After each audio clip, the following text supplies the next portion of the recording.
पखिए पेर तित टुमके बाहेड़ी बियो पारींदो पेर खावड़ी किए खीर रे गदाब यूनिट इंडिजिनस राइट्स अलायंस जा दोस्तों असा जो सदर साईं यूसुफ मस्ती खान गुलशन कलमती तमाम समाजी तंजीमन मीडिया सां वास्ते रखंदड़ दोस्तों अस्सलाम वालेकुम। तमाम सुठी ॻाल्हि आहे। काफ़ी अरसे खां इहो मसइलो ज़ेरे ग़ौर हो हुन प्लांट जे हवाले सां त उन जे बारे में दोस्तनि खे रिज़र्वेशन आहिनि, कुझु ख़दशा आहिनि, कुझु शिकायतूं आहिनि। इन करे कोई अहिड़ो लाइ अमल जोड़िजे जीअं असां गॾिजी करे उन खे रोकण जी का कोशिशि कयूं। अॼु दोस्तनि उन प्लांट जे साम्हूं हिते असां सभिनी खे गॾु थियो आहे कयो आहे गॾिजी पाण ते गौर वीचार करे रहिया आहियूं त असांखे जेके बि हिते मनसूबा लॻनि था उन जे बारे में या उन्हनि जे लॻाइण जो जेको तरीक़ेकार आहे उन ते इख़्तिलाफ़ बि आहिनि ऐं उन सां जेके नुक़सान थिया आहिनि माज़ी में, जीअं सिंधी में मिसाल आहे हिकिड़ो त खीर जो खाण झण बि फूके पियो, लस्सीअ खे झण चवंदा आहियूं पाण ॿाराणी में, त जेको खीर जो खाण आहे उहो झण फूके पियो। त हिते तरक़ी मेगा प्रोजेक्ट उन्हनि जे करे जेका मक़ामी माण्हुनि सां ज़्यादती थी आहे, कानून जी लताड़ थी आहे, बुनियादी इंसाननि जी हक़नि जी लताड़ थी आहे, जंहिं करे माण्हू हाणे हर शइ खे शक जे नज़ारा ॾिसनि था, भले हू हुनखे कहिड़ो बि रूप ॾियनि, हुनखे मस्जिद जे शिकिल में ठाहिनि, हुनखे कंहिं मुक़दस नाले सां ठाहिनि, पर तजुर्बनि इहो साबित कयो आहे त जेका बि हिकिड़ी सिर हिकिड़ो पथर हुन सरज़मीन ते रखियो वञे थो तरक़ी जे नाले सां, उहो असांजे लाइ करे तबाही जो मनसूब साबित थियो आहे। दोस्तनि तमामु तफ़सील सां ॻाल्हायो आहे, साईं मुमताज़ यादी सां जेका ॻाल्हाए वई गुलशन अलाई बख़्श, त असुल ही जेको मनसूबो आहे बेरिया टाउन जी हिकिड़ी कड़ी आहे, जेके क्रिश प्लांट लॻनि पिया या उते जेको मटीरियल तयारु करे मोकिलियो पियो वञे, उन सां जेको आलूदगी जो माहौल आहे जंहिं ते दोस्तनि ॻाल्हायो आहे, मुंहिंजो पंहिंजो ज़ाती तजुर्बो आहे त असां ज़ाहिरी तरह त आलूदगी जे जेके टेक्निकल पासा आहिनि उन्हनि खां घटि वाक़ुफ़ आहियूं, पर जेको पंहिंजे तजुर्बे जे बुनियाद ते ॾिठो आहे त जिते बि माहौलियात जे ख़िलाफ़ के रथाऊं अमल में आयूं आहिनि त उन्हनि सां उन्हनि इलाइक़नि में वॾी तबाही आई आहे। मिसाल जे तौरु असां वटि जेके अॻे कुदरती ॿूटा हुआ, वण हुआ, गुगराल, कंडा, थूहर ऐं खोड़ सारा वण जेके असांजे जबल जे पट में पैदा थींदा हुआ बरसातुनि जे करे, उनजो वजूद हिते बरक़रार हो, उहे आहिस्ते आहिस्ते ख़तमु थी विया आहिनि। उनजो कारण माहौलियाती असर आहे।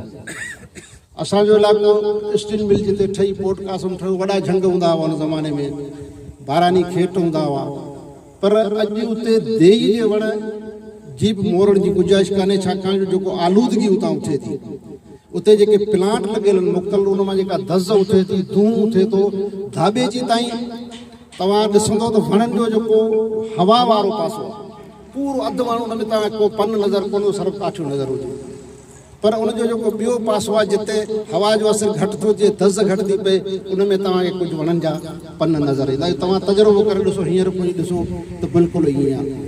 हाणे जॾहिं ही प्लांट हिते हलंदो, इन मां जेका मिटी उथंदी, लकी सीमेंट फैक्ट्री जी ॻाल्हि दोस्तनि कई, या उहो पंहिंजे कोटीरड़े में जेका आहे ढांढे में जेका सीमेंट फैक्ट्री आहे दीवान वारनि जी, उन जे आसपास जेको उते असांजा कलमती भवान जोखियान, इन्हनि सभिनी जे ज़मीननि ते माण्हुनि ते ऐं उन्हनि जे सिहत ते जेके हानिकार असर पिया आहिनि, उहा ॻाल्हि जेका असां तमामु NGOs जे तरफ़ां जिन रिसर्च कई आहे, उन्हनि जे रिपोर्टनि में ज़ाहिर आहे त उहे सभु जा सभु माण्हू जेके आहिनि से साह जे बीमारी में, फेफड़नि जी बीमारी में ऐं मलवस आहिनि, उन्हनि में काफ़ी माण्हुनि जा इन जे करे मौत थी चुका आहिनि। बदकिस्मतीअ सां असां वटि जेके अहिड़ा माहौलियाती या जेके मनसूबा ठहनि था, उन्हनि जे लाइ जेके क़ाइदा कानून आहिनि, उन्हनि जे ख़िलाफ़ सॼो अमल थिए थो, उन ते कॾहिं बि अमल कोन थियो।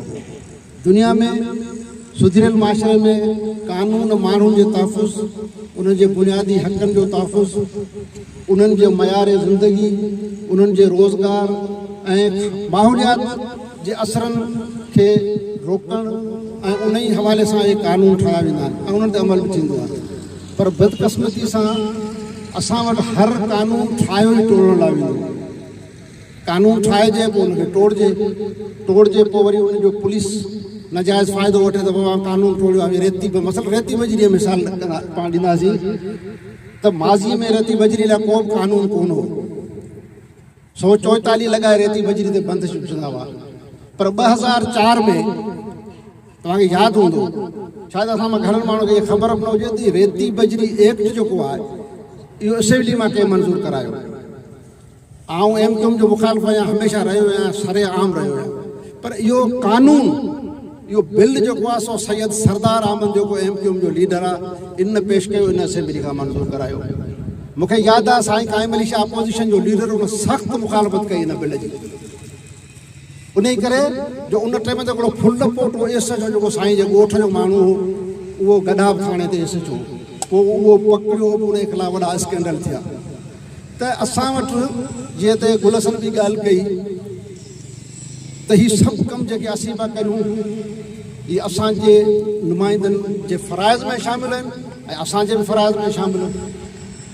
असीं हिन माशरे में रहूं था, मुतासिर थियो आहे इन मसइलनि खां, त असांजी ज़िमेवारी बणिजे थी त असीं घोड़ा करे पंहिंजो आवाज़ हुकूमत ताईं पंहिंजे नुमाइंदनि जे थ्रू पहुचायूं। इहो असांजो फ़र्ज़ु आहे, नुमाइंदनि जो फ़र्ज़ु आहे त हू वञी करे जेकॾहिं पार्टी जी मीटिंग कंदा, पार्टी में जेकॾहिं असेंबली में आहिनि त असेंबली में जेकॾहिं हुननि जी हुकूमत ताईं अप्रोच आहे त उते वञी करे उहा इहा ॻाल्हि रखनि ऐं उन मसइले खे हल कनि। पर बदनसीबी ॾिसो असांजी त इहा ई सिंध असेंबली जंहिंमें असांजा नुमाइंदा वेठा आहिनि, उन्हनि MP एक्ट में तरमीम कराए 43 देहूं मलीर जूं, 16 देहूं वेस्ट जूं इहे ज़मीनूं जेके आहिनि से ॾियारे छॾियूं MDA खे ऐं LDA खे। उन ई कानून जो इस्तेमालु कंदे, कंसालिडेशन जे कानून जो इस्तेमालु कंदे हिननि मलीर जे मुख़्तलिफ़ देहनि में किथे घुंडरो, किथे 4 एकड़, किथे 5 एकड़ अहिड़े नमूने सां ज़मीनूं वठी उन्हनि सभिनी खे दे लंघेजी में उते शिफ्ट करे इतां हिन मनसूबे जी शुरूआति कई। उनजो बुनियादु विझंदड़ केरु आहिनि? असांजा उहे असेंबली जा मेंबर। बदनसीब सां मूं बटन खां पुछियो, मसलन मूं जामोर साहिब खां पुछियो, जामोर साहिब तव्हांजे हूंदे ई बिल पास थियो, असांखे त शर्म थो अचे। तव्हां जहिड़ो माण्हू हुजे असां बाइकाट कयोसीं, असीं हुआसीं कोन असेंबली में। साजिद सां बि मुंहिंजी ॻाल्हि थी, मूंखे त ख़बर ई कोन्हे त कोई अहिड़ो कानून पास थियो आहे। त जॾहिं असांजे नुमाइंदनि जी कानून साज़ीअ ते एतिरी दस्तरस हूंदी, हुननि में एतिरियूं सलाहियतूं हूंदियूं पंहिंजे मसइलनि खे सम्झण जूं या असेंबली जा जेके तरीक़ेकार आहिनि उन्हनि जे बारे में, त पोइ फ़ैसिला बि अहिड़ा ईंदा, पोइ कानून बि अहिड़ा ठहंदा जिते असांजे लाइ करे मुसला ई पैदा थींदा, मुश्किलातूं पैदा। अॼु बि दौर आहे, वक़्तु आहे। कराची इंडिजिनस अलायंस इहा घोड़ा कंदो अचे 2 सालनि खां वठी। ख़ुदा जे वास्ते असेंबली खां इन आइन में कानून में तरमीम करायो। इहो 43 दहन वारो इख्तियार जेको आहे MDA खे ॾिनो आहे, इहो वापसि वठो, न त असीं नेहड़ थी वेंदासीं, नाबूद थी वेंदासीं, ख़तमु थी वेंदासीं। छका जो कानून ठहियो पियो आहे, असीं का मुज़ाहिमत करे ई नथा सघूं। असां जॾहिं पंहिंजी ॾाढ़ी झले MDA खे ॾिनी आहे, MDA असांजी ॾाढ़ी झले मलक रियाज़ जे हथ में ॾिनी आहे, त पोइ असांजी ॾाढ़ी का सलामत कोन बचंदी। तो इहे सभु शयूं आहिनि, इन्हनि ते असांजो कमु आहे त असां आवाज़ बुलंद करियूं, पंहिंजे नुमाइंदनि खे क़ाइल करियूं। उन्हनि खे जेकॾहिं सम्झ आहे, जेकॾहिं सम्झनि था, गोथनात था कनि, विझनि था, ॻाल्हाए नथा सघनि, त उन्हनि में इख़्लाक़ जी ज़रूरत पैदा करणु खपे, न त सियासत छॾणु खपे।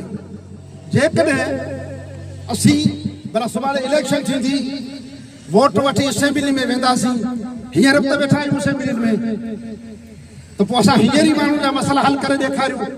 जेकॾहिं नथा करियूं त आईंदे जे लाइ तोहफ़ा ताइब थियूं, चओ बाबा इहो असांजे वस जी ॻाल्हि कोन्हे, हिते असांजे फलाणो ज़ोर आहे, हिते असांजे फलाणी ज़ोर आहे, असीं उन्हनि जा ताबे आहियूं, इन करे नथा करे सघूं। त पोइ हुननि खे सियासत खां किनारा कश थियणु खपे। जेकॾहिं सियासत करणी आहे त असां सां तव्हां सां उनखे गॾिणो बीहणो पवंदो, असांजो आवाज़ बणजणो पवंदो उन्हनि खे।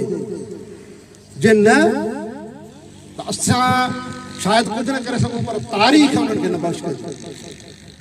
अॼु असां परेशान आहियूं, सभु कुझु हूंदे समूरा इख़्तियार असां हुजणु खपे, पर बदनसीबी जा ॾिसो त मलीर जे नुमाइंदनि खे बल्दियाती जेके इदारा आहिनि उन्हनि में बि उहे इख़्तियार कोन्हे जेके उनखे हुजणु खपनि। असां पंहिंजे नुमाइंदनि खे चवंदासीं बाबा ख़ुदा जे वास्ते तव्हां ज़िले लेवल जा जेके इख़्तियार आहिनि, SSP लेवल जूं जेके फ़ैसिला थियनि था, तव्हां मलीर में आईनी चंद माण्हू कंहिंखे SHO नथा रखाए सघो, पर घटि में घटि SHO जे मोचड़नि खां असांखे बचायो। तव्हां जेकॾहिं असांखे खुॾियूं कचारियूं करे हिते ज़मीनूं नथा ॾियारे सघो, पर असांखे जेके सदियुनि खां ज़मीनूं मिलियूं आहिनि, जंहिंजी हाणे लीज ख़तमु थी थिए 2022 में, उन खां पोइ इन कानून जे तहत MD जंहिंजो मूं ज़िक्र कयो, उन खां पोइ असांखे हिन जी कंहिं क़िस्म जो हक़ु कोन हूंदो। ज़मीनूं असांखे हमेशह लाइ खसी वेंदियूं, चाहे असांजा उते फार्म हाउस ठहियल हुजनि, चाहे असांजा बाग हुजनि, चाहे असांजा ॻोठ हुजनि, उन ज़मीन ते असांजो हक़ु न रहंदो। उन मां सभ खां वॾो नुक़सानु, मुंहिंजी का ज़मीन कोन्हे मदीर में, हिकिड़ो खुणको मुंहिंजी कोन्हे, बुखे कहिड़ो मथे में सूर आहे, पर आऊं हिन माशरे जो बाशऊर माण्हू आहियां, हिन सरज़मीन जो वफ़ादार आहियां, इन करे हिन सरज़मीन खे पंहिंजी माउ थो सम्झां। ऐं उन ते जेके नाजाइज़ूं थियनि पियूं असांजे माण्हुनि खे, उन जे लाइ करे मुंहिंजी दिलि जले थी। अहिड़े तरीक़े सां असीं सभु वेठा आहियूं। न कोई यूसुफ मस्ती खान जी ते ज़मीन आहे, गुलसन जी हूंदी थी सघे थो कॾहिं में एकड़ ॿेकड़ या हुन सां ॻाल्हि करे सघां, पर घणा अहिड़ा असांजा दोस्तनि जी ज़मीन कोन्हे, तव्हां में अहिड़ा घणा हूंदा जी ज़मीन कोन्हे, पर उनजो मक़सदु इहो न आहे त असीं ख़ामोश थी वयूं। असांजो फ़र्ज़ु आहे असीं पंहिंजो आवाज़ बुलंद करियूं। असांजा जेके कानून जे आड़ में, सरकारी फ़ैसिलनि जी आड़ में, बेड़ा टाउन जो नामयाद मनसूबो जेके अदालत में कानूनी करार ॾेई चुकी आहे, असांजी दरख़्वास्त हाणे जेको तमामु वॾी रिपोर्ट आई आहे, उन में कंप्लीट करे उन कार्रवाई खे नैब सुप्रीम कोर्ट में जमा कराई आहे। अलाह कंदो जल्दी FIR दाख़िल थींदी, जल्दी FIR दाख़िल थींदी, जंहिंमें समूरा माण्हू टंगवा, इन समूरा माण्हू जवाबदार हूंदा जिन बेरिया जी ज़रे जी सपोर्ट कई आहे। उनमें तपेदार बि टंगवा, डिप्टी कमिश्नर बि टंगवा, मुख़्तियारकार जिन जिन माण्हुनि बि हड़वत जो किरदारु अदा कयो, उहो सभु ख़ुदा कंदो फांसी करंदा। उहे सभिनी खे हथ करे वञे। अलाही टाइम थी वियो आहे, मगरब जो नमाज़ जो टाइम बि थियण वारो आहे। ही थोरा न आहियूं, पाण तमामु घणा आहियूं, छाकाणि जो थोरा माण्हू ई हिकिड़ो मिसाल आहे, रेल जो दॿो हिकिड़ी इंजन हूंदी आहे, 100 दॿनि खे घेरे वेंदो आहे। हे पाण हिते 50-60 माण्हू वेठा आहियूं, इहे जेकॾहिं नंढड़ी इंजन जो किरदारु अदा कयो, पाण सॼे मलीर खे गॾु करे वेंदासीं ऐं हिन लाइ धरती टामूं करे छॾींदासीं। जीअं बैरिया टाउन जेकॾहिं पाण ख़ामोश थियूं त गैर क़ानूनी कोन थिया, पंहिंजे कोशिश जे करे इहो फ़ैसिला अचणु शुरू थी विया। अहिड़े तरीक़े सां हे प्लान जेके उन जे करे वजूद में अचनि पिया, उन में किथे असांजी इन्वॉल्वमेंट आहे। अॼु खां 2-3 साल अॻु में गुलसन असां पाण में कचहरी कंदे असांजे पट्टी में उन में दरसाणू छनू जाम कंडो वग़ैरह ने इलाइक़े में तमामु घणे पैमाने ते पाणी जी चोरी शुरू थी हुई। उहो पाणी सभु बैरिया टाउन पे आयो।